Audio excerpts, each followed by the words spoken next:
We've never seen True Romance. What's going on here? I know. You're thinking, but you guys love Tarantino. How have you posers never seen this cult classic written by the man himself? That's what a poser is. Well, stick around. We'll tell you why we've never seen it, what we're expecting going in, and then we'll watch the film and come back with our honest, first-time reactions. Confessions of a Film Poser! I'm Eli. And I'm Vince. And we are Film Posers. Back in the late 1980s, before he had become a household name with Reservoir Dogs and Pulp Fiction, Quentin Tarantino wrote True Romance.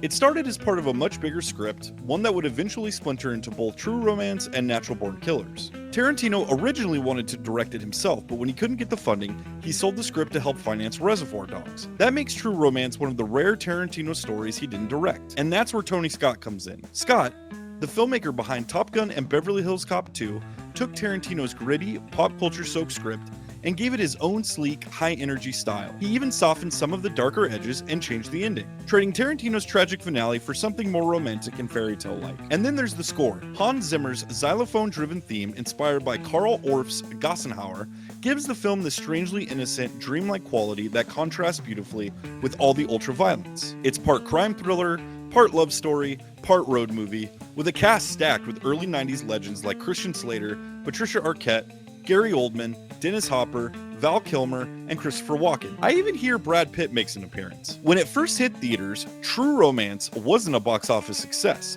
but over time, it's become a cult favorite, often hailed as one of the defining crime films of the 1990s and one of the first true glimpses of Tarantino's cinematic voice. So, after all that, I guess the real question is, why haven't we seen it yet? All right?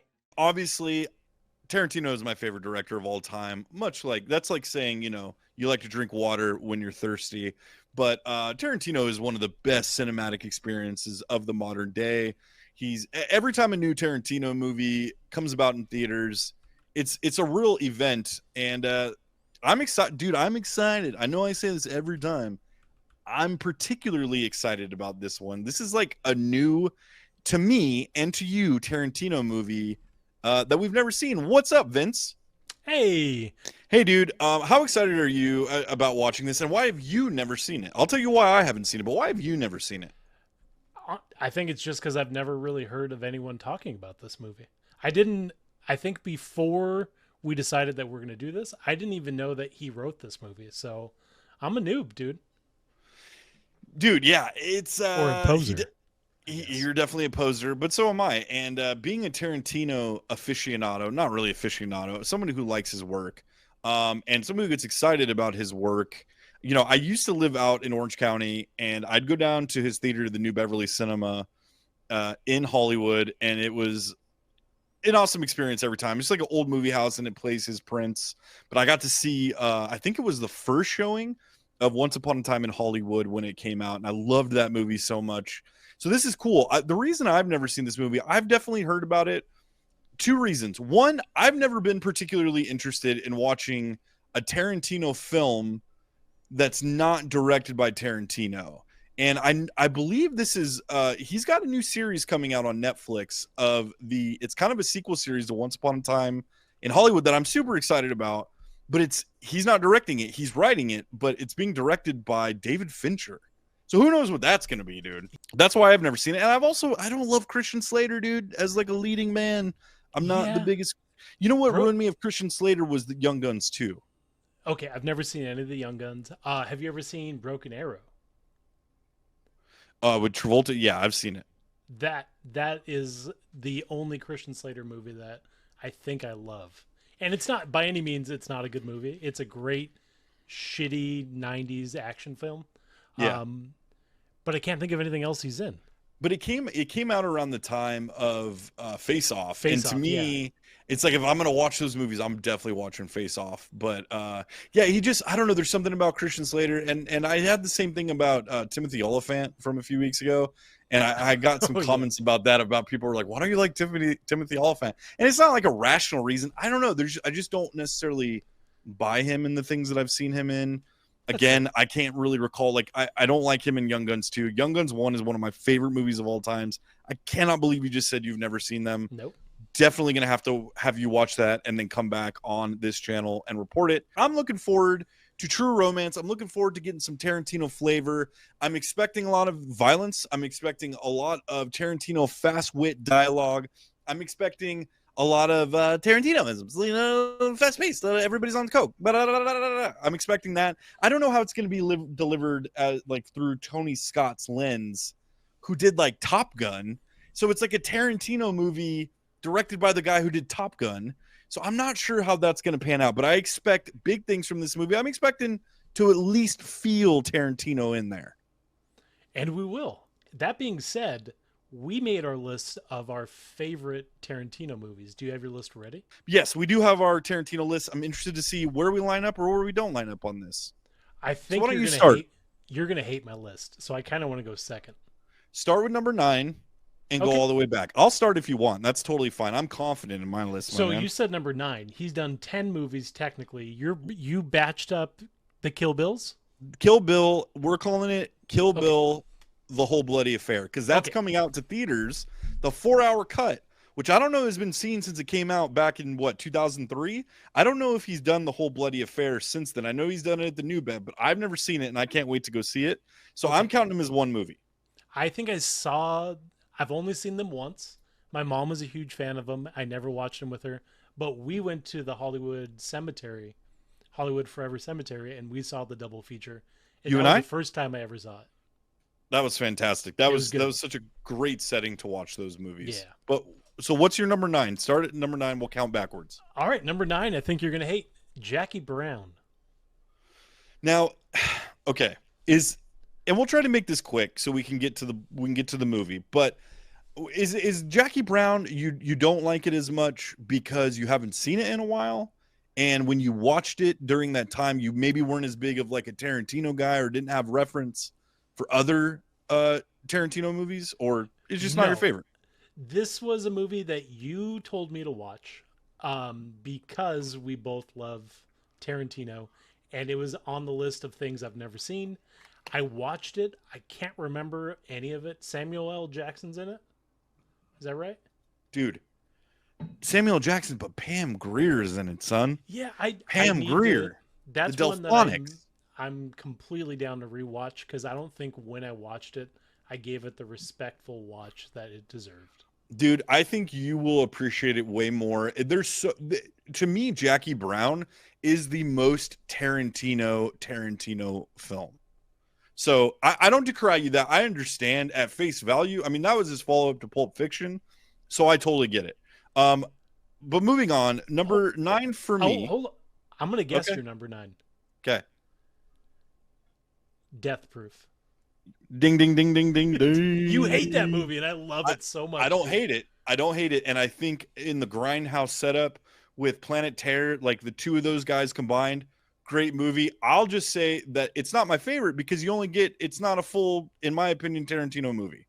And I love the parameters around that movie. There's not a lot, like you're in like some pretty central locations, and Tarantino's great in that. And Kurt Russell, I love Kurt Russell is probably my top 10 favorite actors of all time. Same. I mean, that's, that list shifts, but love everything about it. But of the Tarantino catalog thus far, it's not my most favorite. Well, you're wrong because I have that one high up the list. Okay. Well, let's not get there. Let's get to number 8. What's your number 8? Number 8. Inglourious Bastards. Okay. Another movie I think I've only ever seen once. Yeah. So dude, I was gonna add this. My list is skewed based off of movies that I can rewatch over and over, and it goes down to movies that I've only seen once. And that doesn't mean that they're not technically my favorite. It means that I need to go back and check them out again. Well, and this is a hard thing to do, right? Because all of his movies are awesome. So we're not like by putting Grindhouse by putting Death Proof number 9 doesn't mean I dislike it at all. I love that movie, but it just is of my least favorite. I don't understand how Hateful Eight's your number. I don't understand how Inglourious Bastards is your number 8. Inglourious Bastards is such a good movie, dude. It's a novel. But it's a perfect novel. We're talking about a director that's only done 9, 10 movies, and they've all been bangers. So making this list, even at the very bottom, still a great movie. Okay, fair enough. My number 8 is Reservoir Dogs. Okay. I love Reservoir Dogs. I've seen that movie so many times. I love it. I love it for all of its Quentin's first moviness, but it is pretty shallow in terms of what it is. Again, I love it so much. There would be none of these other movies without that one. And when that dude blew onto the scene and the story behind how he got it made, incredible, incredible movie. But I'm gonna put that one in number 8. It's not my most favorite of the Tarantino stories. Which most directors, their first directorial role isn't their best. That one is really good. I have That it one, as my number 7. okay, good transition. Number 7. Okay, fair enough. I'm surprised personally that you would put Hateful Eight after that one. Nope, Just Inglorious for Bastards. just for Christoph Waltz alone. No, no, no, But you're confused. Inglorious Bastards is under it. what I say, Hateful Eight? Yeah. Okay. Well, that's my number 7. So that's a great transition. Is Hateful Eight? Hateful Eight again, is so hard. It's a great movie, dude, but it's a stage play. And I enjoy it for the stage playness and the twists and turns, and like the novelist that Quentin Tarantino wants to be is on full display in this movie. Great cast, dude. One of my favorite Samuel L. Jackson roles. Again, Kurt Russell crushes it. But if I'm stacking it up with the rest of his catalog, it's my number 7 in the list. I knew we would differ on this list, dude, and I love it. I'm wondering if any of them will line up. This is good. This is good. Yeah, this is good. Hateful Eight will always have like a place in my heart for movies because we went to go see it at the Paramount Theater. Yes. With your buddy Tim, I think. Yeah. And we walked around the movie studio, which I've never done before, and it was at night and there was no one there. It was just us. So that's why that's at a higher place than me. My number 6, Yes. Kill Bill.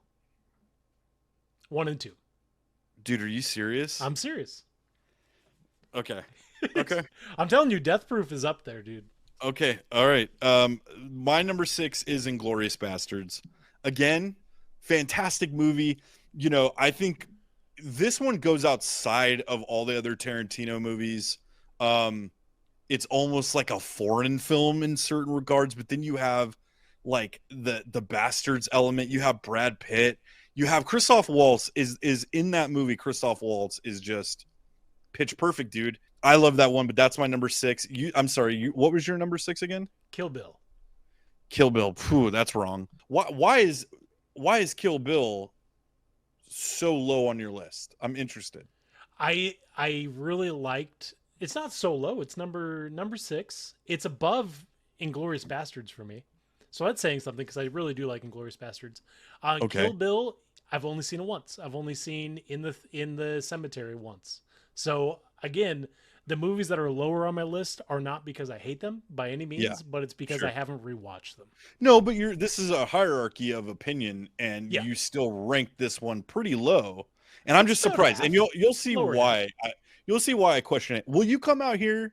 Will you come out to Idaho and go see the whole bloody affair when it's put into theaters in December? 100%.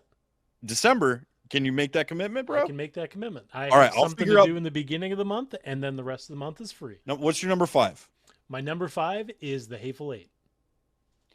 Okay. Wow, that's high up on your list. I love it. I understand. I understand. Like it's the feelings you have towards that movie. The feelings I have. Kurt Russell. I feel like that was the last good Kurt Russell film. Tell me if I'm wrong. You've never seen the Santa Claus movie he did on Netflix, bro? Did he do that after Hateful Eight? Yeah, but I'm kidding. Okay. I would say like Guardians 2, he was pretty great. And but that wasn't like a big role. Dude, he was the main villain of that movie. Yeah, what are you talking about? He's Star-Lord's dad. My number 5 is going to be Pulp Fiction. Again, okay. You're going to get some hate on that one. That's fine. I mean, I'm right in the middle of this one. And again, it's because I love the top 4 so much. So much. And I love Pulp Fiction. I think Pulp Fiction is great. Much like Jackie Brown, it's such a Quentin Tarantino movie. It's the quintessential. It's one of the most quintessential Tarantino movies. And I know that sounds ridiculous to say, but hopefully you know what I mean when I say that. It's got the soundtrack. It's got the way that the story is deconstructed and told in like a novelization almost, you know? Yeah. When I think of Quentin Tarantino, most people's first reaction is Pulp Fiction. So yes, 100%. I mean, Pulp Fiction was the thing that Reservoir Dogs got him in the game and on the map. Pulp Fiction, like, I think blew people away, and they were not expecting anything like that. Because if you look at the landscape of movies that were coming out in the early 90s, there's nothing like that. So I love it. I'm not, again, John Travolta's comeback role, dude. In the hands of Quentin Tarantino. You have so many quotable lines from Samuel L. Jackson. Great movie. But that's my number 5. All right, give me your number 4. Death Proof. Okay. That movie, it's crazy to me. Dude, that movie is one of my favorite Halloween movies. Every October, I throw it on. I threw it on this season. I watched the double feature. I love it. I do wish they were both longer movies. Yeah. But on this list of like favorites, watchability, all that stuff, Death Proof had to be above 5, and I put it at a 4. So my number 4 is Jackie Brown. Again, Jackie Brown, I recently bought it on VHS and rewatched it, and I just sat in front of my TV like a little kid because the tube TV I have is so small. But, man, every time I watch this movie, I love it more. There's so much in it. I love that it takes place at the Torrance Mall, the Del Amo Mall in Torrance. I've been there so many times as a kid and then older. My buddy used to live in Redondo, so we would go over there. I love that, like, the Southern California-ness of that movie. And I love Jackie Brown. Jackie Brown was going into this list, Jackie Brown was going to be my number 1 until I really thought about it. And then it's my 4th, but man, I love that movie. I will say that the closer we're getting to the top, we do have some similarities coming. We're getting there. Get one, dude. I think we're going to mind meld. So why don't we say number 3 at the same time? Okay. So I'll count it off in 3. On the third one, this is the thing they do in improv called mind meld. We'll hopefully say the same one. All right, ready? It's not going to be. Okay. Ready? 1, 2, 3. Django Unchained. Fiction. Okay. All right. Okay. So you tell me why you love Pulp Fiction at number 3. Kind of what we already talked about. Whenever you think of Quentin Tarantino movies, the first thing that I go to is Pulp Fiction, dude. It's my entry level into Quentin Tarantino movies. I know that he had movies before that, but that was the first one that I saw. Absolutely loved. Absolutely. To this day, I love. Fair enough. I totally can understand all of that. Agree with all of that. For me, Django Unchained is just Django Unchained is a movie you can throw on, much like all of these. You could throw at any point in the movie, and there's so much disgustingness in this movie that the payoff at the end, the scene where he's in the plantation house, and he's just blowing people away to a remix of Tupac and freaking James Brown, dude. And he just, like, the blood is just chaos. I remember that was the first Tarantino movie I saw in theaters when it came out. And I just remember sitting with my friends. I was with my buddies Alex and Dave, and we were just like, that scene came, and the tension broke so much that there was like this giddiness in the auditorium where we saw the movie, and we were just giggling, dude. Oh, it was such a good experience. I think I was there. You probably were there. I think so. I don't think you were, because we saw it out in Laguna Hills, which was a little bit more south. Maybe you were there. If you were, I apologize. I'm forgettable. You're not in this memory though, so I apologize. There's so many movies that you claim to go and see with your buddies, and I'm just sitting here like you were in another seat. I was there. I was the guy that no one was talking to. Do we want to do the 1, 2, 3 countdown again? Let's do it. 1, 2, 3. Once Upon a Time in Hollywood. Oh, dude. Yes. Love it.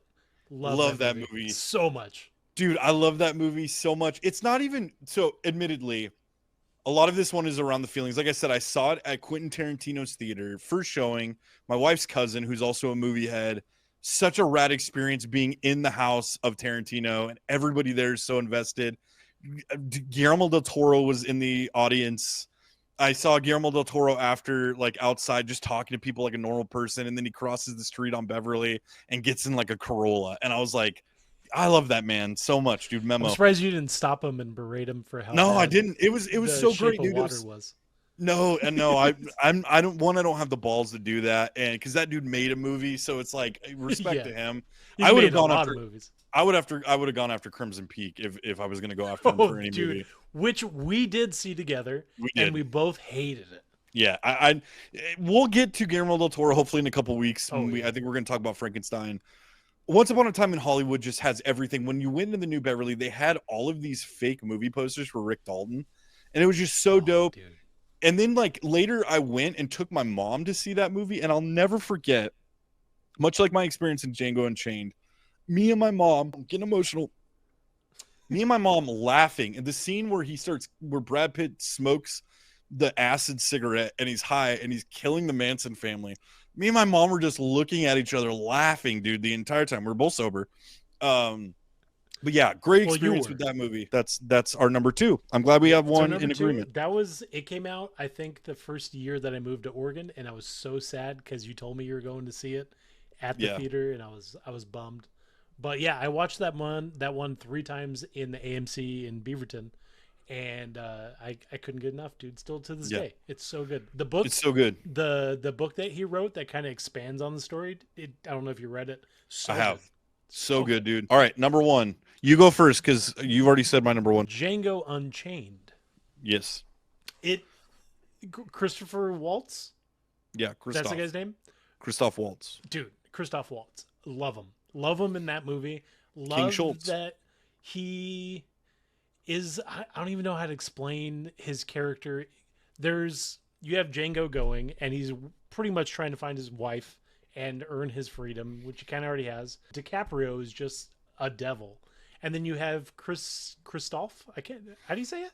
Christoph Waltz plays it so well. He's so funny. He plays the good guy. I don't know. I can watch that movie over and over and over. All right. Well, my number 1 is Kill Bill. 1 and 2. I love Kill Bill. I think Kill Bill is transcendent beyond a Tarantino movie while also being an incredible Tarantino movie. Again, I hope that makes sense when I say that. It does. It just feels authentic, right? It doesn't feel like he's trying to make a kung fu movie while also being completely inspired by that era, by the Shaw brothers and Bruce Lee and all those movies of the 60s and 70s, kung fu movies that I'm sure he watched as a kid. That movie to me is a complete cinematic experience. And I feel like it's to me, it's Tarantino's epic. It's his 2-part epic. And it's so massive of a movie that I love it. So any last words on Tarantino movies? I say we get to this movie, True Romance, and we come back. We spent a lot of time on this, but I think we both love Tarantino so much that it's warranted. Hopefully you watching love Tarantino as much as us. But if you don't have anything else, Vince, let's send it off to future Vince and Eli. I'm ready, dude. Let's do this. Boop. And we're back. I'm half asleep, but I watched the whole movie, and I'm excited, dude. I kept from texting you this whole time. Yeah. I text you one picture of Gary Oldman. I'm going to start there, dude. Gary Oldman is like, he's got like 5 minutes of screen time. Dude, he's so good. Young Gary Oldman is so, even old Gary Oldman is so great in everything that he does. He had 10 minutes in this movie, and I have notes. I don't know if you want to just jump into it. Just jump into it. Let's go. Dude, when I first saw Gary Oldman's character, I instantly started laughing, and I was like, there's no way this is going to be good. Gary Oldman pulled it off, dude, and I paused the movie at some point and looked at my girlfriend, and I was like, I shouldn't like this character at all, but I am obsessed with him. The backstory where she says that he calls himself black, but he says that he's Cherokee, and then you see him and he's the whitest man in the world, dude. Well, that makes us practically related. And you know what I just realized? Have you ever seen Zoolander? Yeah. You remember at the end when they're having the fight, it's Owen Wilson and Hansel versus Zoolander at the end, and there's the DJ dude who's, I believe, Justin Theroux. He looks exactly like that must have been who he was parodying, I don't remember that trying character. to look like. But I'll try to put it in right here I'll put it in like a picture or whatever. But he looks exactly like, they must have been like stealing that character from True Romance. I dug this movie, dude. I thought it was really good. Me too, man. I was taken back by it. Paige was sitting next to me, and I don't think was planning on watching it. And then within 5 to 10 minutes, she was completely hooked. Yeah, I mean, it definitely, it's got Quentin obviously all over the place, but it's interesting watching a movie where it's Quentin written, but directed and the stylized by somebody else. And it definitely made for an interesting movie. I will say that Patricia Arquette, who super fine in this movie, and which I just like now see her as the lady from Severance. But she's so good in this, and I gotta say, Christian Slater is really good in it too. I love, where I saw Quentin the most was obviously the pop culture references. I love the concept that this Clarence is working in a, it's basically like Quentin when he was working at the video archives with Roger Avery, and he's working in this comic book shop, and has all these pop culture references and everything that he's really good at. He's like obsessed with Elvis. I loved the opening sequence when he's talking to the call girl in the bar, the whole Elvis sequence, which is hilariously funny, but then he uses it on her later. There's so many references back to Elvis in this movie, which I thought was really funny. Yeah, including an imaginary Elvis that pretty much like guides him into making the worst decisions ever. But like, let's go through this. Did you take any notes? But gives him I got my notes right here. The damn. Elvis mentor gives him the motivation and the balls to do all this crazy stuff. Do you know who played Elvis? Yeah, I looked it up, but I can't think of it right now. Who was it? It's Val Kilmer. Val Kilmer. Yeah. Dude. Which is hilarious that they didn't show who it was, but just that he was Elvis. Rest in peace. All right. So overall, what did you think of the story? Did you see any of the twists? Because the whole time I was like, I didn't see that coming. I didn't see that coming. Yeah, I thought it was a pretty straightforward movie. That's one of the parts that, I would love to see the script of this, what was written by Quentin Tarantino, pure Quentin Tarantino, because it's very linear of a story. Quentin kind of tells stories that are kind of deconstructed, and in listening to him in interviews, he really I think pulls that from novelizations of things, and he says that when he reads a novel, he sees it as the movie in his head. And he doesn't like necessarily the audience seeing where things are going. But what twists are you referring to specifically? And we're going to have spoilers, just like every week. Yeah. We're going to have spoilers. But what do you mean specifically? Well, specifically, I knew nothing about this movie. So I didn't know if it was going to be a story of these two people like running away from someone. So the whole Gary Oldman scene, I was like, okay, this is going to be the main bad guy that's going to follow him through. He was on for 10 minutes, got freaking blasted away. And I was like, okay, where's this going? And then it goes into the next group and the next group, and the continuation of the storyline and them making the worst decisions, leaving his ID at a murder scene. Like everything happens where you're like, oh, these people are idiots and they're going to get completely like caught up in what they're doing. They're going to die. And it's a movie of two people that are making the worst decisions and just getting past every single obstacle almost unscathed. Well, because they're in love, right? And that's the fairy tale aspect of this movie that I really loved, was their love was the thing that carried them through, all that stuff. In the typical kind of hallmarks of a Quentin Tarantino movie, I almost envision that you're basically telling the stories of three different groups of people. You have Clarence in Alabama, you have the mobsters that are looking to get their cocaine back, and then you have these cops that have embedded themselves through Bronson Pinchot, who's hilariously funny. My favorite character in this entire movie, and we're just gonna skip around because I agree with you though.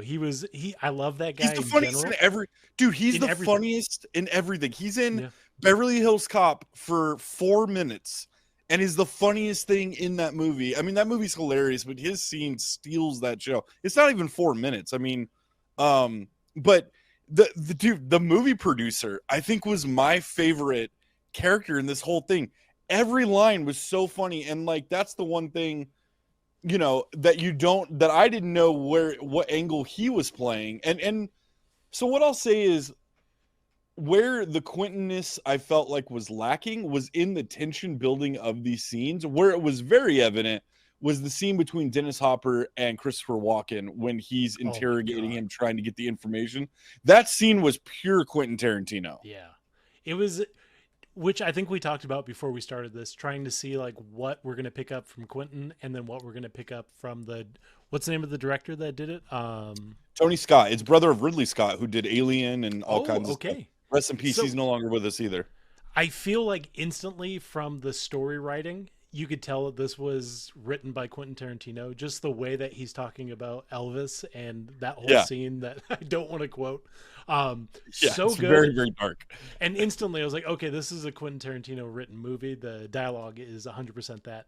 And then there's certain scenes that the way that it's filmed doesn't feel the same, but I thought it was really cool because it feels like his character's wrapped up in someone else's universe, and like still very Quentin-esque, but little differences. I don't know. It's more like it's more polished than a Quentin Tarantino movie. That It's yeah. definitely the same guy. Like the needle drops are not the same. The needle drops are more like akin to what was going on in the era in terms of music and stuff like that. It doesn't have, Quentin throws it back to the music of his childhood in most cases, or in most movies, depending on what you're watching. Like obviously Inglorious Bastards doesn't have a lot of that. Hateful Eight doesn't have a lot of that. But in a lot of Death those Proof movies, does. yeah. I mean, Death Proof, Pulp Django does. Fiction, yeah, everything, yeah. Pulp Fiction, Jackie Brown. Jackie Brown, that's one of my favorite elements of that movie are the needle drops. It goes so well with what's going on. But where this is very much a Quentin movie is it's very character driven. The whole thing is like within the first 10 minutes, you know who basically the principal characters are of the movie. And where it's not Quentin, in my opinion, is the way that it tells the story of those characters. Like if it was a typical Quentin directed movie and Quentin was the only one who had his paws on, although Roger Avery, who's also the guy he used to work with at Video Archives and also is his partner on the Video Archives podcast, is uncredited as a writer. So I don't know what that means, how much of his involvement. I don't know how much Tony Scott changed the script. And maybe this was just a straightforward movie that Quentin wrote, but I feel like you would have, it's like Pulp Fiction. You have vignettes of each character until they all collide and they all come together. And where you saw that was like the end sequence, it builds into a Quentin shootout in the end. Everybody's getting blown away. Nobody's safe. And I felt like that element was the one part of it that was a little bit lacking in terms of feeling like more of a Quentin Tarantino movie. There's all these like little earmarks, and that was what was cool about it, was you go, that's so Quentin Tarantino. But it definitely is very much a Tony Scott movie. I mean, if you looked and compared this to something like Top Gun, it's very much of that era and very much of that style. What did you think of Christopher Walken's character? You kind of mentioned that Dude. whole scene. Yeah, you had these like amazing scenes, like the scene between, let's start with Gary Oldman and Christian Slater. That scene where Christian Slater goes into like the drug house to confront him and buy back Alabama, who Gary Oldman plays her pimp. That scene is incredible, and then he's out, and then kind of the same thing with Walken. You only see him for the one scene, Yeah. but that dialogue back and forth about the Sicilians and like, the what's going on in that conversation, and Dennis Hopper. Yeah, I mean those were two of like the highlights in my opinion of the movie. Yeah, and Dennis Hopper, the way that he played that character at the end, where he's about to die and he knows it, and he's just smoking a cigarette like a badass. Yeah, So good, dude. that's I was blown away.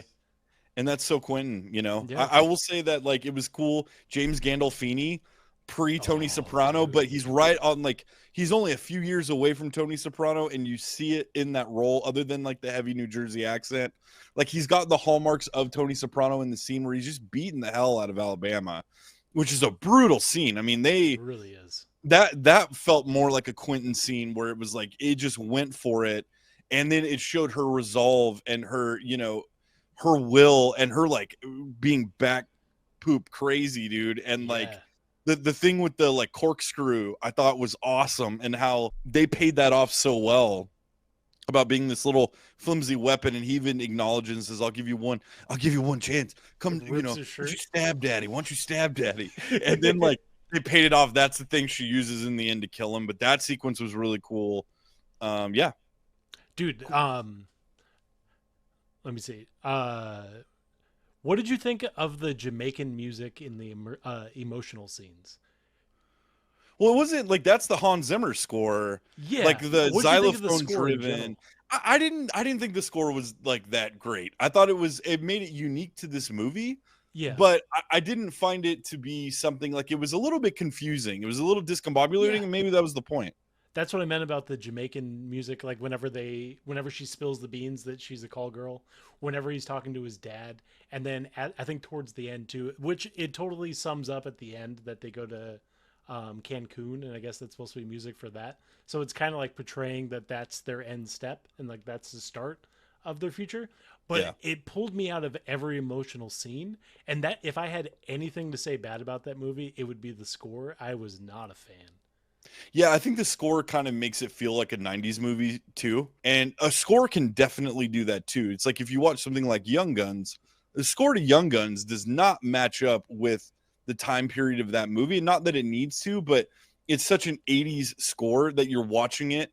I've seen that movie so many times that now that has just become part of the like ingredients of the that movie's soup, so to Yeah. speak. I don't know. That's a weird analogy, but the like definitely can make a movie feel dated, and I agree with you. I think that was one thing that kind of dated it. I knowing that Quentin had killed Christian Slater in his script, I definitely didn't love the like happy ending, especially. But again, it kind of plays into the overall like these people keep getting out of the worst situations because of their love, and I think that that's kind of what they were paying off. Yeah, I didn't know that he dies in the original script. Well, in the opening of this, and doing some research, and what I found out was that it was his ending was much darker, and one of the lovers, Alabama or Clarence, died in it. And I'm just guessing from watching this movie. There's also the 4K that I have, which looked. Oh, I'm so glad that I bought this. The Arrow Video 4K. It looks absolutely beautiful. And there's an unrated version of this movie, and apparently there's multiple versions of the movie. But I just figured that, you know, after seeing this one, that Clarence was probably the one to get killed. And I feel like that you could have had the same ending of her on the beach in Cancun with Elvis and him having died. And I think it would have been much more impactful, and it would have been more of like this Romeo and Juliet ending. Or you could have just done a Romeo and Juliet ending and they both get it in the end, but they, you know, had found each other and that was the reward, I guess. Yeah. Towards the end, there was a point where Paige looks at me and she's like, "How do you think this is going to end?"